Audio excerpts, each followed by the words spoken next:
Good evening. My name is Ellen Lumpkin. I'm a co-director of the MBL Neurobiology Advanced course.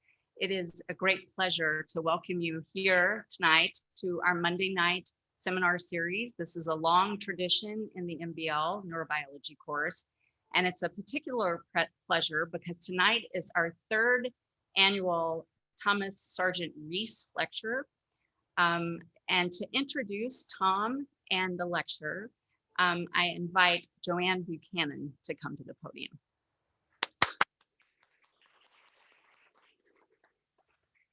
Hi, everyone. Thank you, Ellen. I'm here to introduce the Thomas Sargent Reese Endowed Lectureship. So Tom was a member of the Neurobiology course for 40 years. He taught hundreds of students over that time, and his specialty is electron microscopy. So his favorite thing was to have students sitting at the console of the electron microscope, looking at the green screen and teaching them about the beautiful ultrastructure of neurons and synapses. And he was so generous, he opened up his lab, used to be in the basement of the LIRB building, and allowed the entire course to take over, including all the students and faculty. And many people over the years have fond memories of working with Tom. So you're going to learn more about Tom tonight from Ron Vale and their wonderful collaboration together. I also want to thank the people who gave generous donations to fund this lectureship so we can honor Tom year after year. And with that, I'm going to have Dave Dingle come up.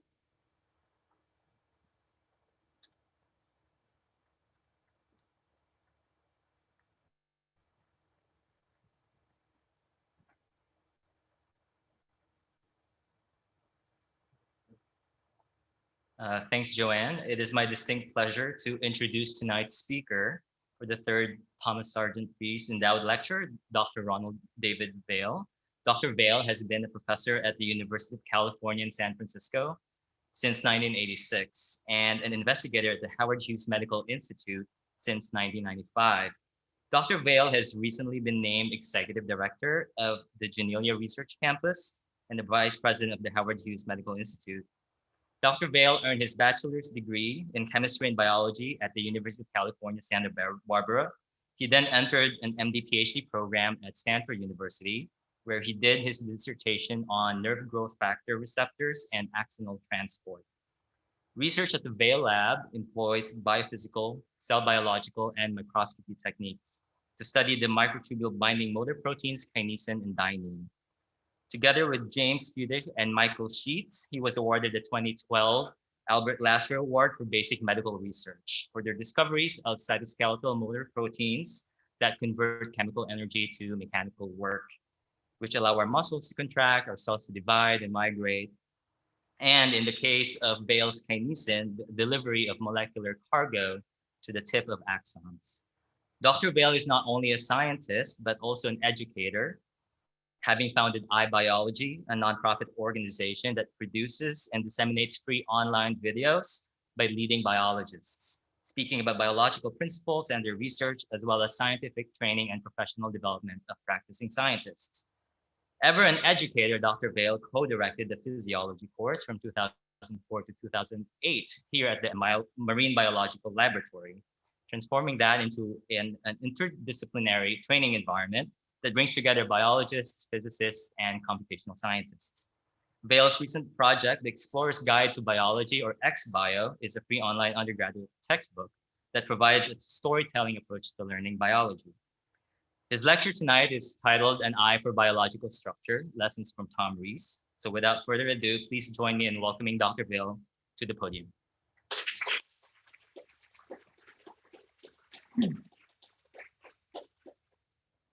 Well, thank you for that very kind introduction. At least I remembered what a podium is. Haven't been at a podium for about a year and a half, but I guess I can take this off because other people did. But I couldn't think of a better time to restart my, oh, this is like all complicated, isn't it? Than by giving this third annual Tom Reese lectureship. It's a great honor for me to do this. As you'll hear, Tom is a hero of mine, a great mentor, and a great friend. And it's great to talk to you here, honoring him tonight. Also great to be introduced by Joanne. We have a very long friendship at the MBL, going back to the 80s. We and a bunch of people shared a house together, um, including her now husband, Stephen Smith. And I think this is something very special about the MBL that many of you will experience, that you do make lifelong friendships here that start at the MBL, and that's part of the MBL magic. So yes, today I'd like, title of this lecture is An Eye for Biological Structure, Lessons from Tom Reese. My lecture will not be so much neurobiological.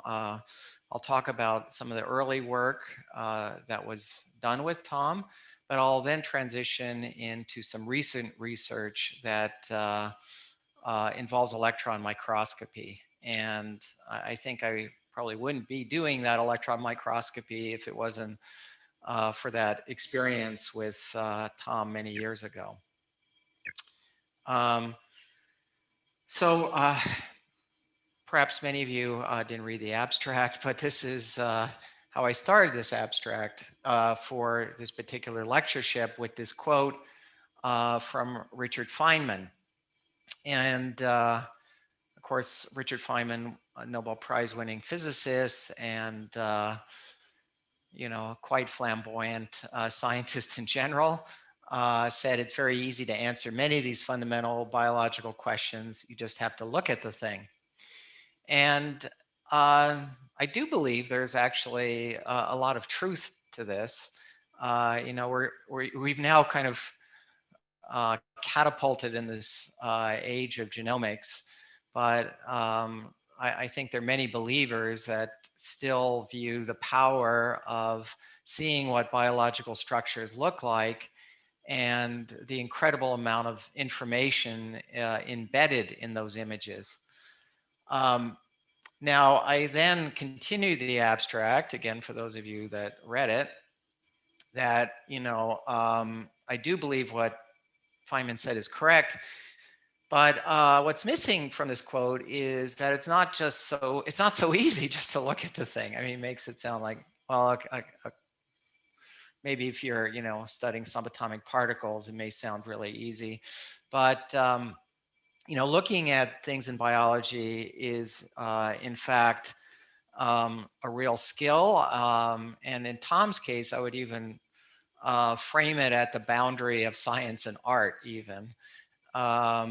And what the abstract then continues is the looking involves technological innovation.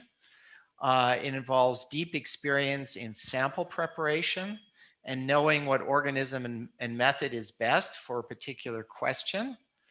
It involves patience of achieving a clear and not a confusing result. And all of those things, I think, summarize Tom's achievement in science and as a microscopist. And that's how he really stood out, that not everyone can just look at the thing. It takes all of these skills to come together, embodied in a great scientist like Tom, who could actually look at things in the way that basically all other scientists, or very few scientists, could.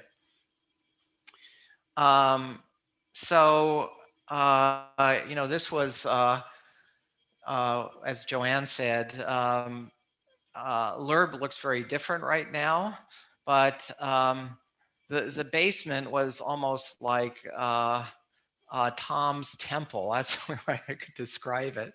It was a little bit chaotic. It doesn't look like LURB now. There was chaotic rabbit warren of rooms down there and microscopes and chemicals and all kinds of stuff. But that's the environment that was Tom's lab.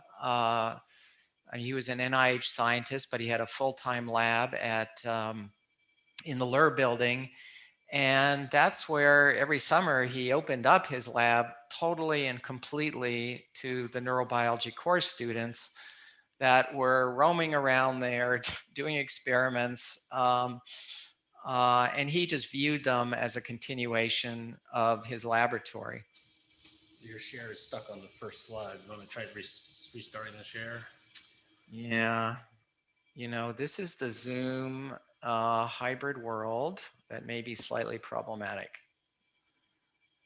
And I know what the problem is, and I've never tried a hybrid talk, but okay, let me do this, and then we may have to figure this out, but I think it will work. In Keynote, you have... All right, see what happens when you advance the slide. Yeah, I won't go full screen, but it will.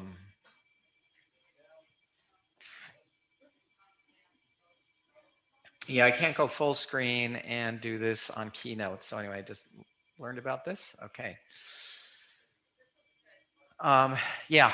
Okay. This will work for both audiences. I should go back to my Zoom audience, and I do hope that Tom is here listening. And if you are, hello, Tom. And yeah, so this was just the quote that I put up already that I guess the remote audience couldn't see, but I'll just leave it up here just for 1 second. So people in the Zoom world, and maybe Tom can just see this quote and statement. Okay, hi Tom, I miss you. I'm glad you're joining, and I'd love to give you a call later. Okay, so this was also the slide, Tom, that I showed that you couldn't see, but Tom in 2 of his native environments, one with in the lab and one with one of his prize poodles. I don't know if this is Wicket or we're speculating that this is Wicket. But also one thing that you have to know about Tom, especially when we go to his science, when Tom decides to do something, he doesn't go halfway. And with science, as you'll see, he was all in. I mean, more than all in. But he was the same way with any hobby that he took up. So, like I have a pet dog, but Tom has, prize-winning retriever poodles, that won like competitions around the United States. When Tom picked up tennis, it wasn't for like light recreation. He got a coach and he trained and trained and trained and trained. And, he went from not knowing how to play tennis at all to, really being one of the best tennis players at MBL. So, that's Tom. He just has, he's full in when he wants to do something, he's full in and commits to it with utter passion. So, and this is just to say a little bit before I get on to our work. I just want to say a few words about, Tom accomplished many things throughout his career, but certainly one of the most important scientific pieces of work that Tom did is this collaboration with John Heuser. And I don't know if you're learning about this in the course. I hope you are. What I would say about this is, first of all, in my opinion, this is really one of the great experiments in science overall. I'm not talking about neurobiology, I'm talking about biology. And in my view too, is also one of the incredible collaborations between, you know, Heuser and Reese. I mean, you think of other great ones like Brown and Goldstein, Messelson and Stahl, um, um, Watson and Crick. This was actually much longer lasting than Watson and Crick, but this was really one of the great team partnerships in science that lasted many years. And you can actually learn about it. There's about 11-minute lecture by Tom on the Heuser-Reese experiment on iBiology. And there's also fantastic interview between Tom and John Heuser where they kind of talk about their scientific partnership. But the essence of the experiment was that you know, one of the foundational things of neuroscience is understanding how two neurons communicate with one another, and what the mechanism of chemical release from one neuron is to the other. And there were indications that that chemical release phenomena occurred as kind of quanta that stimulated the postsynaptic cell. But what Heuser and Reese did was really to kind of solve the cell biological mechanism of how that occurred. And these sets of experiments that kind of evolved over a period of at least 5 years involved showing that synaptic vesicles indeed fuse with the plasma membrane. And that once released, there's a recycling mechanism involving clathrin-coated pits that retrieve that membrane again, allowing the synapse to, you know, re-engage in repeated rounds of chemical release through these synaptic vesicles. And what they did to do that is also the latter part of the work to really demonstrate that synaptic vesicle fusion occurred at the plasma membrane was that they had to build a special device. So you could not order this, but what they realized they had to do was to stimulate a neuromuscular junction and then rapidly freeze the sample within milliseconds. Because after that, the release mechanism already occurred and they wanted to catch it in the action. So what they did was a truly heroic experiment with this device over here, where they would stimulate the nerve, and within literally milliseconds, and exactly around 4 milliseconds after stimulation, they could time the time when the sample hit this frozen helium-cooled block and rapidly freeze the sample so they could do EM. And this experiment took them years to really perfect, develop the apparatus, but they knew that this was an incredibly important experiment to do. They worked on this experiment together. It wasn't a team of graduate students and postdocs. It was like Tom and John kind of working. It was actually even a long-term relationship, Tom flying to San Francisco to do this experiment with John. But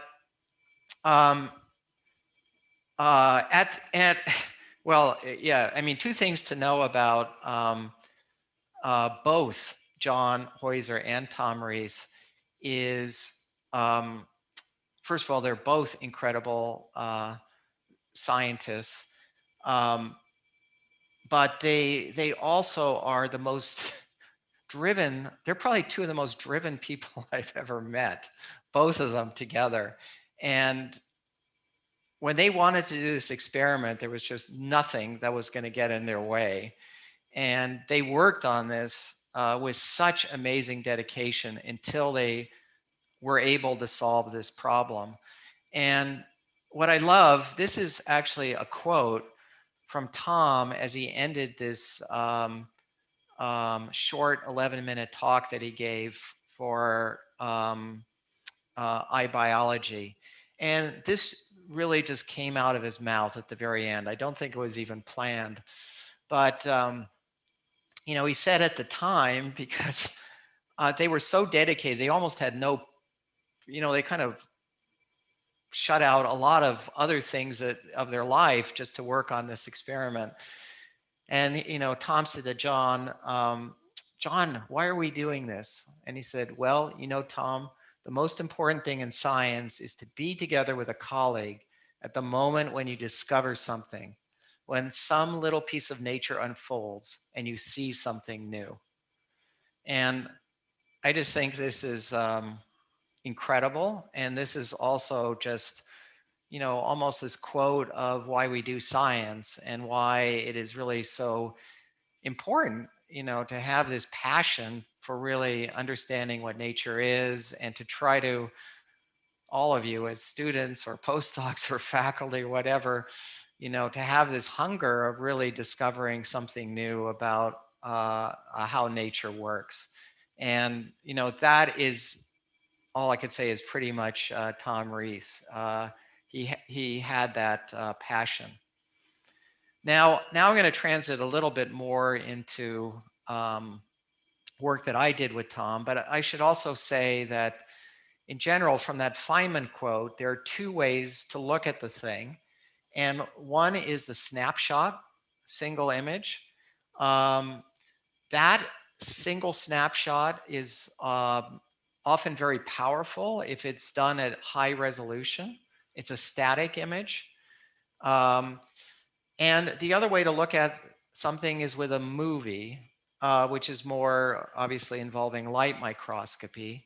And, you know, the two together are really complement one another. And that's what I'd like to illustrate. The high resolution snapshot, you know, together with the dynamic information of light microscopy in combination is often what lets you tease apart how living organisms work. Okay, so this was my time with Tom at the MBL. I think well before many of you were born, nevertheless. Mike Sheets, who's on the left, and I came from Stanford. I was a graduate student at the time. And we hooked up with Tom and Bruce Schnapp, who's next to me. Yeah, that is me. Hard to believe. And you know, like many people, Tom actually kind of took us in to his laboratory and was excited to work with us. And as I'll show you in a second, you know, Tom's lab with Bruce kind of also opened up my world to a whole new way of doing science as well. So here was the problem that we were interested in working on, and that is how material is transported down an axon, so called axonal transport. And as you know, this is a neurobiology class, so excuse this basic drawing. But you know, nerves are a neuron can be the the largest cell in your body by dimension. The cell body, for example, of a motor neuron is in your spinal cord, and nerve terminal could be at your foot, and could be a 1 meter axon in between. And for many years, this process was studied by injecting radioactive material into the cell body. Ray Lassick did a lot of the seminal work. And then what you could see then, of course, these are static snapshots. If you did it in a rat, you have to take the wait a day, for example, take the nerve out of the rat, chop it up, and figure out how far that radioactive material, which was, for example, amino acids, radioactive amino acids incorporated in protein, how far it moved down the axon. So as you can imagine, those snapshots were very laborious work to do. But it was known that material could move down this axon, and in a person, for example, it would take about 2 days to go from the spinal cord down to your foot over that kind of dimension. Okay, so making a long story short, but like many things in biology, you have to pick a good model organism for a question.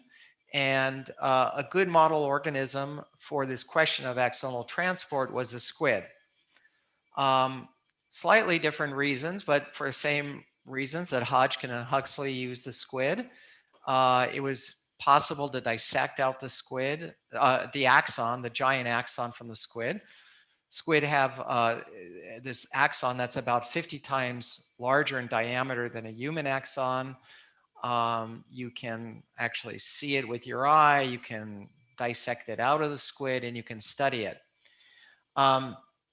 Now, Hodgkin and Huxley were more interested in the membrane and not, and kind of threw away the inside of it. But at this time in the early 80s, people were interested in what was happening inside the axon for how material moved. And there were many people here working on this problem. And a particularly exciting thing that happened in this era was really a revolution in light microscopy, which was quite amazing because all of you take it for granted now that you're using microscopes and their fancy cameras and computers and robotics and all of this kind of stuff. Some of the microscopes even now look like black boxes. You don't even know what they look like. They do everything for you now. But there was an era, believe it or not, when you actually look through your eyepiece of the microscope. And at this era, there were two groups, Shinya Inoue, two real giants of microscopy, Shinya Inoue and Robert Allen, who, and Rudolph here was from Shinya's lab, worked with Shinya for many years, so you could talk to him about Shinya's many achievements. But, oh, the Shinya scope? Oh, it's in the Lilly lobby. Okay. Oh, that's great. I have to check that out. So you can see one of the historic microscopes that Shinya built in the lobby of Lilly. Anyway, what these two individuals, they did many things, but relevant for this, what they did is to put, instead of looking at the eye, they put, at that time, analog cameras on a microscope and also developed ways of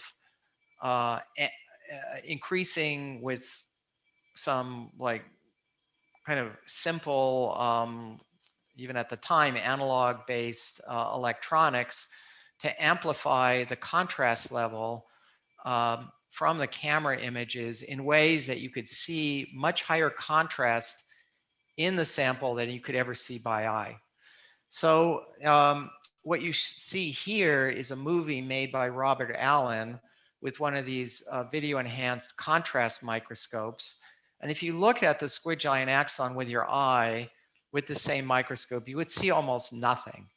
But with the camera and the contrast enhancement that could be achieved, this is what Robert Allen saw, which was the inside of the axon was full of life and things were moving up and down. Now, this basically in like 5 minutes completely replaced all the dynamic information that you would get from a radioactive tracer experiment, because here was this rich movie image where you could see everything that was going on in the axon.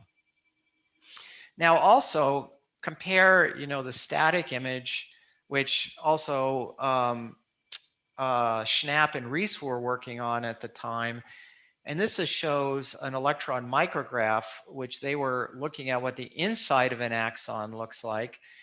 And you can also see from this that, realization that the inside of the cell is not a bag of liquid at all.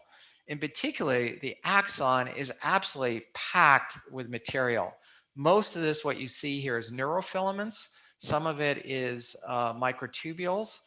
But it's an incredibly dense environment of fibers. This was the movie that you saw, from the Allen group. And, you know, I still think it's a fascinating, I still think it's a fascinating problem today, even to understand how material can move through this, you know, jungle of filaments right now. And there are probably even dynamics of how these filaments are, you know, moving, and how what you see as static cross bridges between filaments here must have some dynamic flavor as well to let material pass through it. Okay, so after that, one thing that Robert Allen's group did, and we also did with Tom, was to begin to try to tease apart this system in a test tube. And what you could see here is now the squid giant axon out of the squid and out of the axon, and the material kind of mixed up and put on a microscope slide. And now here with this video microscope, which now Bruce Schnapp built in Tom's lab, you can see these now discrete filaments, and that's a mitochondria that's moving its way down the middle of the screen over there. These long sausage-shaped things are mitochondria, and a whole variety of small filaments. And now I'll take a pause because we some of that work of how we made that prep, but I want to tell you something else about Tom. Tom was the perfectionist of an image. I've never known anyone like it. Joanne's laughing, but you know, like he had a full-time person that produced photographs in the darkroom for all of the electron micrographs that he published, or even the light micrographs. And he would have this person work in the darkroom. Now this is, you know, pre-digital, right? Work in the darkroom, just getting the contrast right. And would produce like literally like could be 100 prints to get the one that showed, you know, the kind of contrast and detail that he felt he could see even in the negatives or with the image. So every image that Tom produced in print, well, was kind of like a work of art. But now going back to the science, what we saw under the video microscope at the time was some filament. We had no idea what the filament was. It by the light microscope, there is no information there. All these filaments appear at the resolution limit of the light microscope, which is about 250 nanometers. They could have been bundles of actin. They could have been microtubule, could have been a bundle of microtubules, combination of actin and microtubules. We didn't really know. So here's my second heroic experiment to tell you about. And this is an experiment that Bruce Schnapp and Tom did. And largely, I was an extra pair of hands and watching in admiration along with Mike. And they really did everything that I'm going to tell you about. But the heroic experiment was to first shadow with carbon on a glass cover slip a grid pattern. Now this grid pattern was like a little map, so you could find any corner or any square of that grid would have a coordinate system that you can go back and find later. And the experiment started by taking the squid giant axon and putting it on that glass cover slip, putting it in the light microscope, and then watching it. And then you can see things moving along filaments. What I should say is a lot of these preparations, you know, necessarily didn't work. But then ones that worked well, to transfer that from the light microscope to that freezing apparatus that I showed you, to rapidly freeze it and then etch it with metal and then look at it under the electron microscope. And the goal was to find a filament that we could see with a clear pattern under the light microscope, and then go to that same coordinate system and find the exact two same filaments under the electron microscope. And in my memory, although I'm trying to remember if Bruce said it was even a larger number, in my memory, it took 43 attempts to get this experiment to work. And just one thing or the other prevented it from working. There were many, many steps in the sample preparation to get to this final point.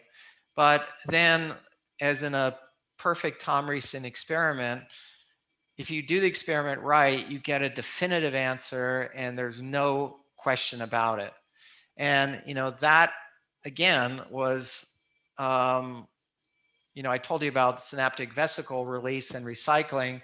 Here, the image again was absolutely definitive. The first sample, and then of course we did more than that as well, showed that these filaments were single microtubules. And also what was interesting about that was that single microtubules supported organelles moving in two directions. So that indicated that even a single microtubule filament was a two-way highway. So anyway, that was an incredibly beautiful experiment, an important experiment. It told us what the substrate for movement was. And that information allowed then me to use some of my expertise that I learned at Stanford as a graduate student, where I learned how to also purify proteins and reconstitute things. I learned a lot of biochemistry there. I learned microscopy at the MBL, and that combination allowed the discovery of kinesin in Tom's lab. And that also proved to be this combination of biochemistry and microscopy basically has driven kind of a lot of my research ever since. But this just shows the nature of the experiment and why that EM was so important. What you're seeing on the left here is that same image. Here we didn't know what those filaments were, but when we knew that they were microtubules, now with biochemistry, we could get microtubules actually from another source, from a pig brain, purify the tubulin, and reconstitute microtubules that are absolutely clean. They don't have anything else on them. There are no other associated proteins, clean microtubules. And what you see on that right image is some of those purified microtubules in lines over there. So that's part of reconstitution. You want to purify things if you can. But the other thing interesting about this experiment that I'll show you is a long story, but we were able to get rid of the native organelles, all those mitochondria and small vesicles, and instead of organelles, replace the organelles with plastic beads, and found that these plastic beads picked up some motor in what was a kind of a soluble fraction, basically a fraction that had lots of free soluble proteins from the squid axon. Some of those proteins would stick onto those beads and they would move these beads, plastic beads, just like organelles. And this reconstitution basically then led to biochemical fractionation of finding what protein caused those beads to move. And that led to the discovery of kinesin in Tom's lab.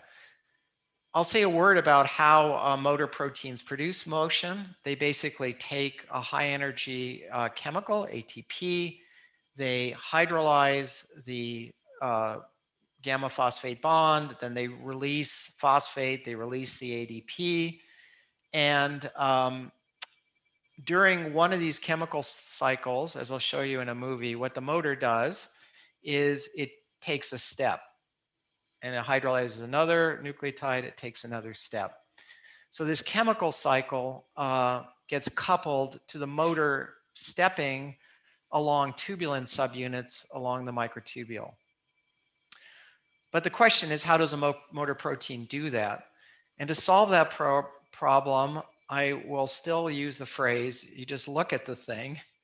And here, for example, just looking at the thing is an image of a horse galloping. This was a famous high-speed videography made in the 19th century of watching a horse gallop. And there was a debate about whether the horse had its feet off the ground or always had a foot on the ground. And anyway, this movie illustrated how the horse moved. So again, solving this problem was a combination of, oh no, I have a power problem here. Or there will be about to be a power problem.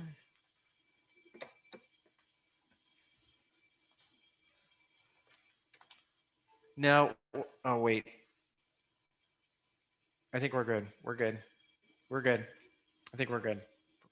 So, you know, the two approaches here basically to solve how a motor protein takes a step was to look at the thing, and you had to look at it in two ways. One is looking at it at very high resolution snapshots. And that was either Cryo-Em, which was not as high a resolution at the time as it is now, but that provided some information, or getting X-ray crystal structures. That gave us static images. And the second element was getting dynamic images of what this motor protein was doing at a single molecule level. And I'll talk to you about that later.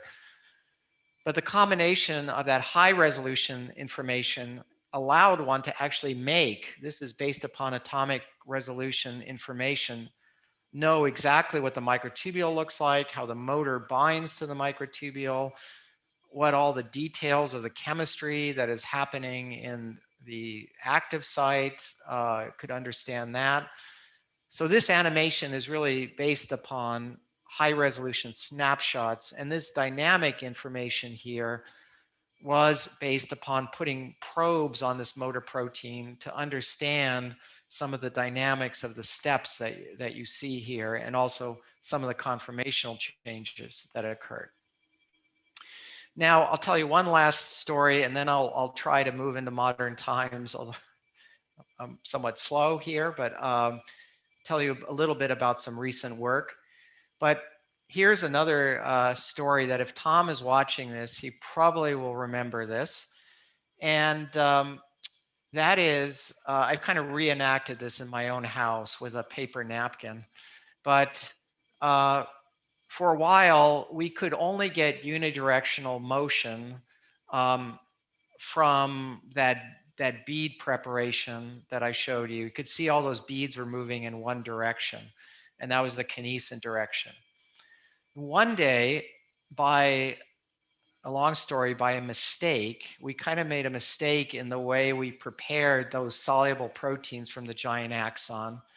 And that was actually a time that Tim Mitchison was visiting the lab at Woods Hole. But sometimes accidents or mistakes, or when you do something not quite right in the lab, can turn out well. We made a kind of an error in that preparation, and we made a preparation that showed something different. The beads were now moving bidirectionally. And was so excited about this because we were looking for a possibility of another motor. And I put this sign on Tom's door. And then Tom was like overjoyed and thrilled. And he also kept that paper towel on his door, I think, for years and years and years. But it is kind of these joyful moments where you know you can share some discovery, and it was also fun that Tom kept that paper towel for quite a long time on his door. Now, so we knew that there was another motor. It moved in the opposite direction. It had characteristics of Dynein, and a year later, Richard Vale showed that indeed it was Dynein, that from cytoplasm, that there was the minus end directed motor. So kinesin goes in one direction, Dynein goes to the other.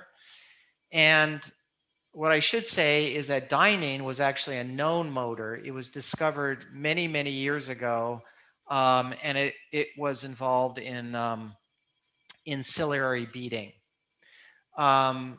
So Dynein has a form that's present in your axon and a form that's present in cilia. And I'm looking at the time now, and I think I'm just going to tell you one story, but the reason I showed that is our lab shifted from working on kinesin. We were understanding the details of how that worked. We then shifted our lab to work on Dynein. It was also a very exciting time in the lab. Had a chance to work with another one of my great heroes and mentors, Ian Gibbons. Ian discovered Dynein in 1965. And he moved to the Bay Area, and we had a very nice chance to work with him. And also a great group of postdocs joined the lab to work on these problems. I don't need to work on Dynein anymore because they're all off on their own labs doing amazing things. But also, I just want to show you, this is what Dynein looks like in comparison to kinesin. So it is a massive motor protein. It's one of the largest proteins encoded by the genome. So it's a monstrous machine. The ATPase site is in that ring structure in the head, and it has this long coil stalk, almost like a stilt, going down to a foot.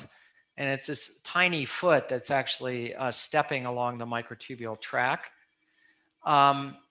And I did have two stories here, but I think I'm just going to show you, I'll skip the dynamic story, and I'll talk to you about this recent work that we're doing because it involves EM, which is Tom's obviously favorite thing. So I'm going to skip through this. This is a bunch of data of Dynein, how we measure dynamics of Dynein, but I am going to skip that. This, believe it or not, could have gone very fast. I'm just going to show you the movie. So interesting thing about how we think Dynein works is in kinesin, the two heads are coordinated. You can see it, and it steps in this regular pattern. Here, best of our understanding is that the two heads of Dynein work very independently. They're somewhat chaotic.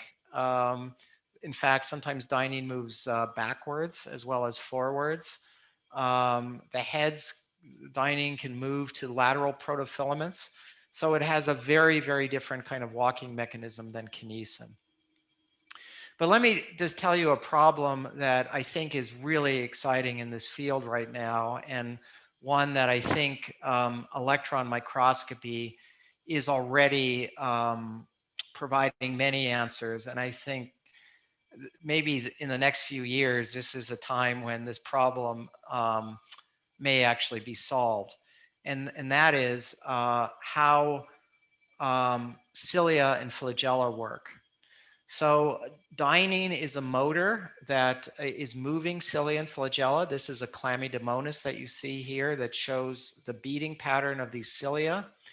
And this beating pattern is produced by this incredibly interesting and complicated machine.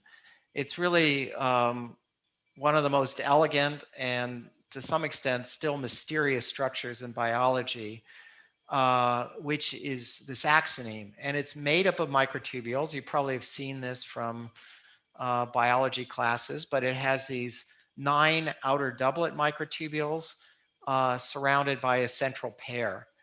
And this is conserved through evolution from ancient unicellular organisms to man. It's made up of hundreds of proteins.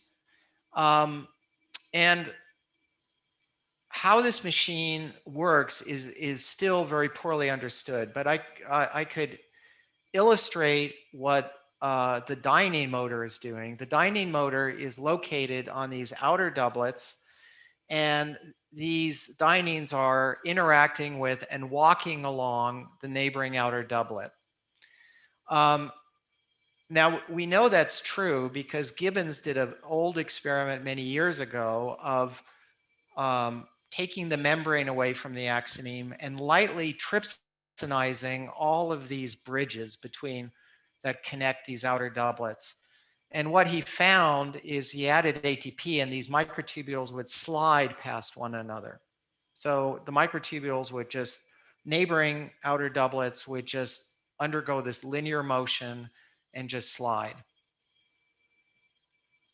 Is it? Oh God, it's, yeah.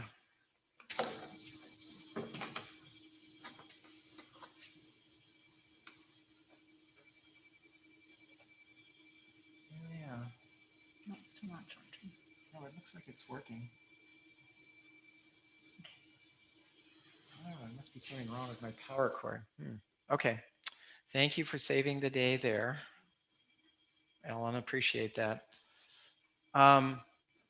So back to electron microscopy, and this is what I'll talk about. I think, you know, you've probably seen drawings like this in your textbook, and now is a time where really electron microscopy is shining, that we can now see what these structures really look like, you know, approaching now, even in the whole axoneme, close to atomic level resolution. So I'll give you a couple recent pieces of work, both involving electron microscopy, of trying to understand the structure and how it works. So in addition to the dynein that I showed you, that's interacting between these outer doublets and causing them to slide, there are these interesting radial structures here that point to the center of the axoneme, and they are called the radial spokes. And somehow these radial spokes are required for converting this sliding motion into a beating pattern.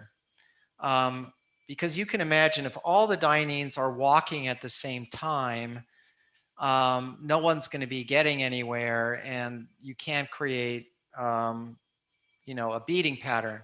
Dyneins have to be active on one side of the waveform and inactive on the other. And somehow these radial spokes are responsible for converting dynein between active and inactive states to allow this beating pattern to occur. And if there are mutations in the radial spoke or they're absent, the flagella is completely immotile. So there's something about this particular structure that is required for creating these kinds of mechanical based oscillations. So to understand the radial spokes, what Iris did was to reconstitute 12 proteins, express them in baculovirus, purify the proteins. This is a pretty monumental experiment just to purify 12 proteins. And then was able to do single particle cryo-EM and get a structure of what this radial spoke head looks like. So that's that little ball that you see at the very end of that structure. And we're right now looking at it head on. If you were the radial central pair there, this is what you would see, that particular surface there. And one thing that's very interesting about that surface, so this is the surface that's contacting the radial spoke to the central pair structure, is the end of this radial spoke head, first of all, is amazingly flat. It's pretty actually hard to create even a structure that is so molecularly flat. That's one interesting thing. So this is looking at it like the head of the anvil, and this is like the side of the anvil. And the second thing is that this this face there is highly negatively charged. The red is negative charge, blue is positive charge. And that whole face there is negatively charged. the reason why I should give you the punchline, the reason why we think that is probably true is that when the axoneme is bending, we think that these radial spoke heads are actually mechanically hitting this central pair, and that mechanical like collision is involved in some kind of mechanical feedback that is controlling the dynein. And if you want these mechanical collisions to be elastic, we suspect that there, although we don't know what the structure is like in the central pair, that there may be a matching surface of also negative charges on the central pair that prevent these protein structures from basically sticking to one another and elastically recoiling. So these negative charges are highly conserved. And one experiment that we did, then Iris did in Chlamydomonas, was to change some of those negative charges to either neutral charges or positive charges and test this theory whether these negative charges are important, put this mutant back into the clammy and would see what happened. And this is a wild type clammy over here. You could see it swimming just fine. And this is the mutant clammy now, where these mutant radial spokehead protein that had the charge changed at the surface, you can see that the swimming pattern of these, it still swims, but not swimming as well. And you can just see that if you analyze the images over here.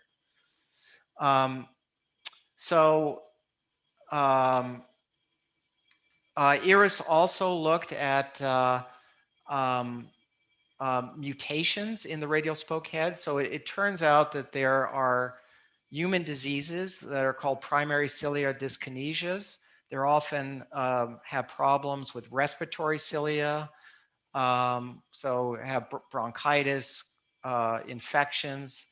Sperm in males are often dysfunctional. And there are a lot of families right now with these point mutants.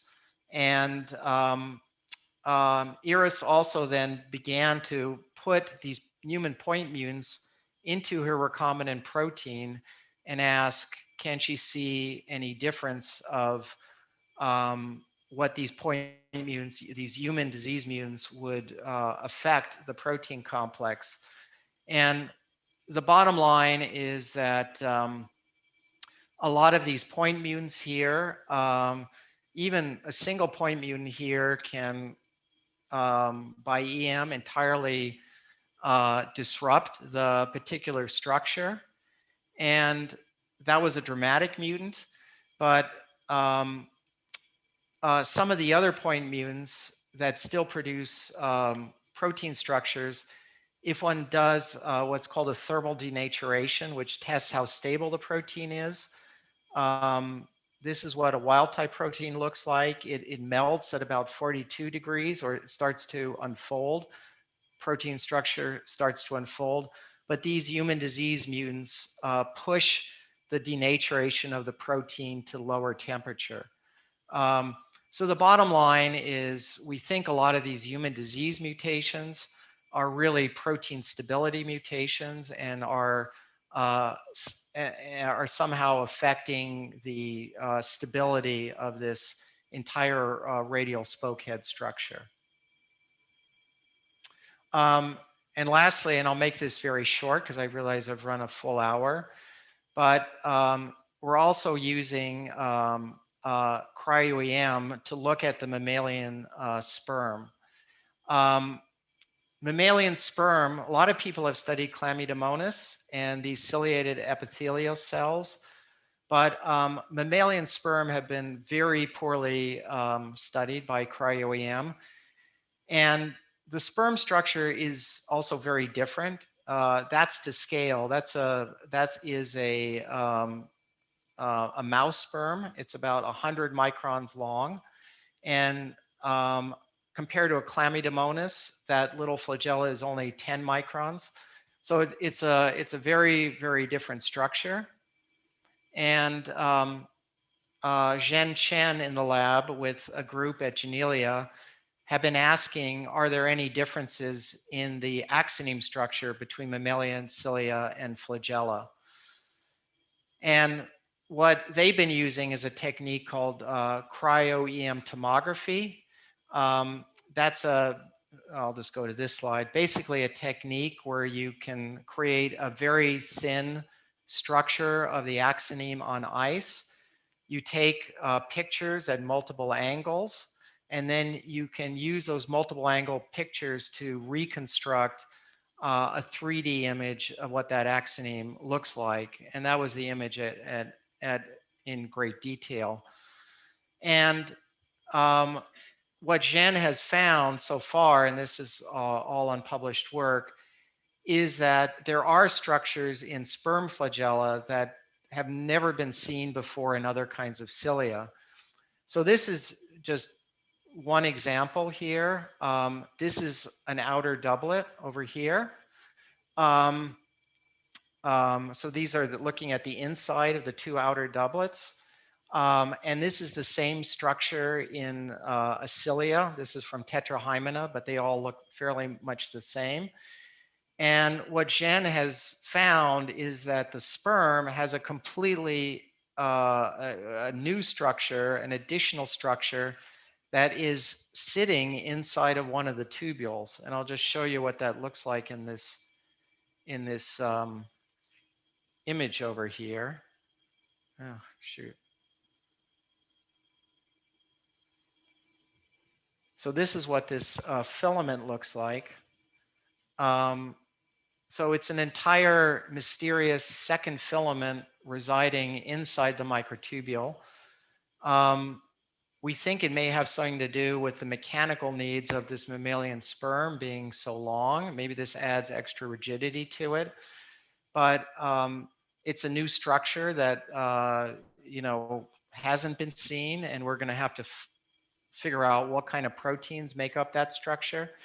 And I'll try to be brief here, but he's actually found kind of a gold mine of additional structures in mammalian sperm that do not occur in axonemes from cilia. So here's just another example. These are the radial spokes that I showed you. Here are the flat heads. And in the sperm structure, there are these, quite large additional structures here that we actually don't understand what they are, what they're made out of, or what they're for, but they have something to do with the very specific movement of cilia. And I think I'll just skip this. And I'll just tell you what I think right now is the big problem in this field, which is, what I alluded to. This is the radial spoke head that I showed you before. It's contacting the central pair. And these are the Dynein motors in purple here that are somehow being turned on and off based upon some kind of mechanical interaction between this radial spoke head and that big central pair structure. And this is the big question in the field right now, which I don't have the answer to, but somehow there must be some signal being transmitted, probably even mechanically, from this central region where these collisions are occurring to change the structure of this dynein so it's being turned on and off during this mechanical wave beating. And so I think that's the next question that we'd like to know, probably again using electron microscopy to see if we can see that kind of structural change that must be occurring. And probably all of these structures along this journey to this final dynein molecule are changing in subtle ways to relay some signal to turn the motor on and off. And I think if we understand that, just by looking at the thing, then maybe we'll understand how cilia and flagella work. So no answer as of yet, But I'll just close by saying, first of all, thank you, Tom. I owe a lot of my career to Tom.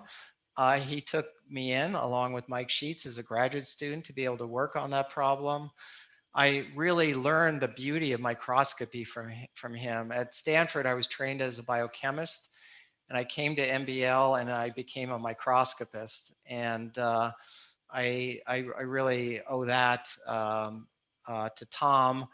And I've learned a lot of how one can study biology just by looking at the thing.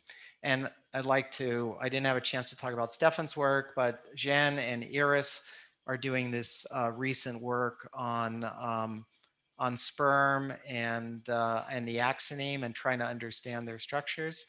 And sorry for going a little long, but anyway, thank you for your attention.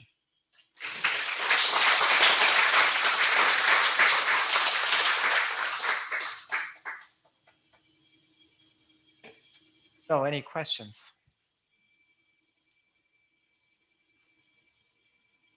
Yeah. Hey, is that Tony? I can't tell anyone here, wearing masks. So I'm really intrigued, as you might imagine, with that inner protein. Yeah. Is it all along the length of the sperm? The bending changes as a function of distance in the sperm. Different. Yeah. Yeah. The question is that filament, the sperm is very long. The axoneme in the sperm is very long, and it has even kind of different parts to it. That is a good question. I don't know whether that is kind of in the middle region. It's not, I mean, there's a region that's closer to the head, the mid piece where there are mitochondria. I mean, maybe Jen knows the answer. I don't. I think it's present for much of the length of the axoneme. Whether it extends all the way to the very base of the axoneme, close to the head, I don't know the answer to that.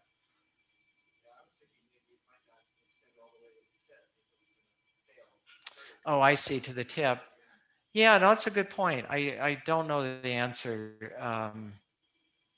I don't know the answer to that, or whether he's really looked at the far ends of the axoneme. Actually, that's a great point about the tip. So I'll pass that along. So thanks, Tony. It's good suggestion. Yes.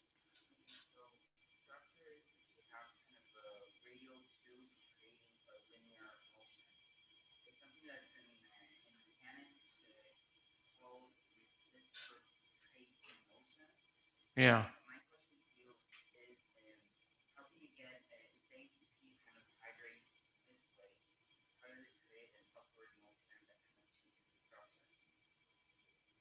I the one question I had was about what did you say about the ATP going?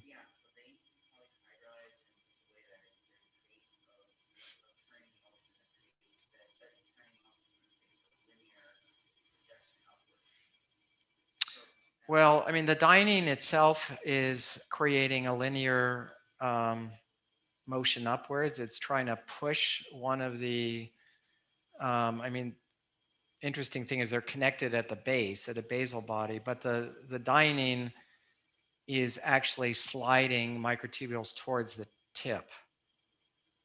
So the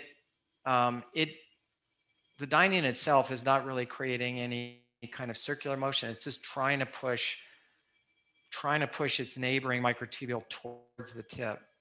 And that is what happens. So if you proteolyze everything, what you see is these microtubules just sliding to the tip.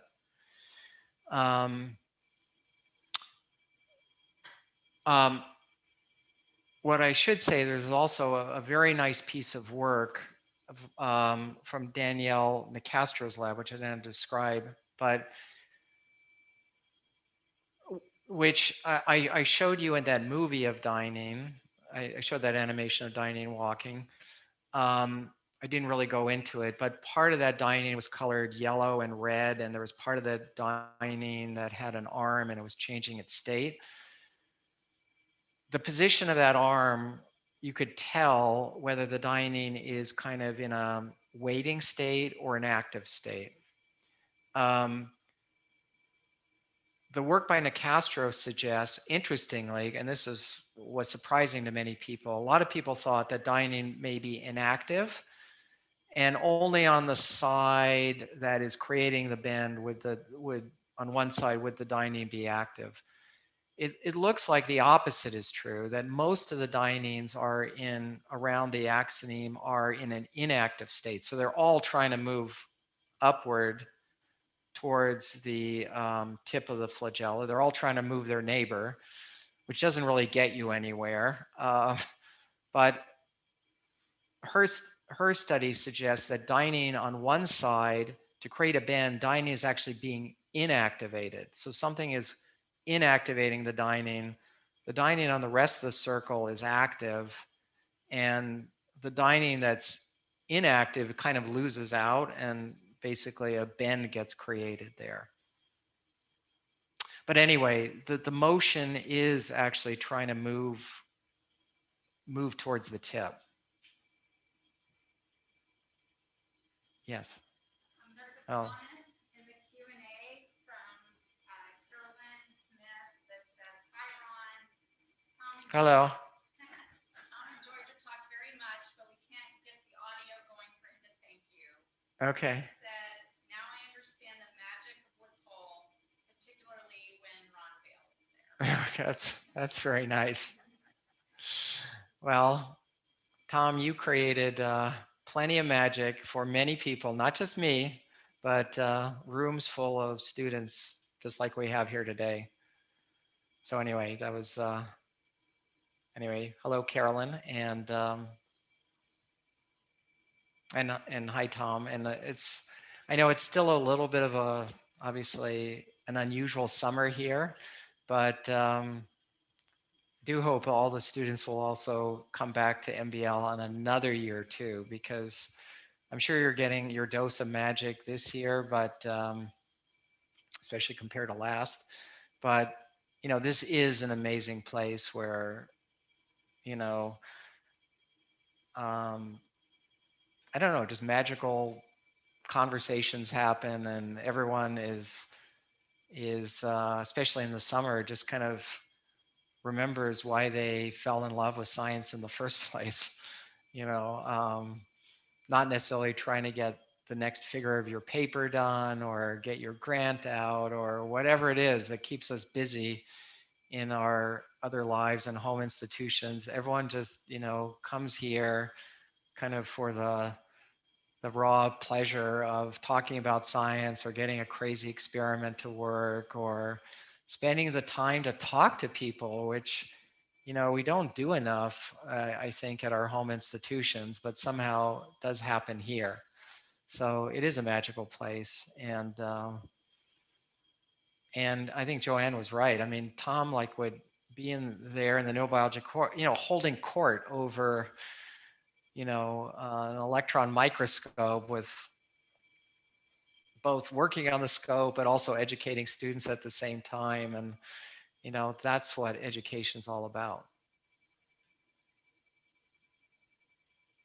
Do you have any more questions from the live audience, particularly our students?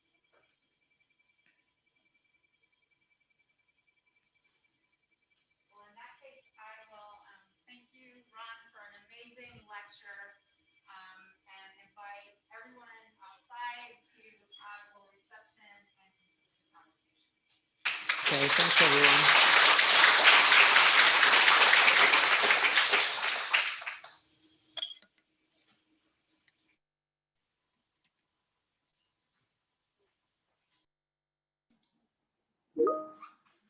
I want to thank everyone for attending. We hope you'll consider registering for other lectures in the series. Also, our Friday evening lecture series has gone virtual once again this year, and we hope you'll consider registering for Clifford Brangwyn's lecture this Friday, July 9th. Thanks again, everybody.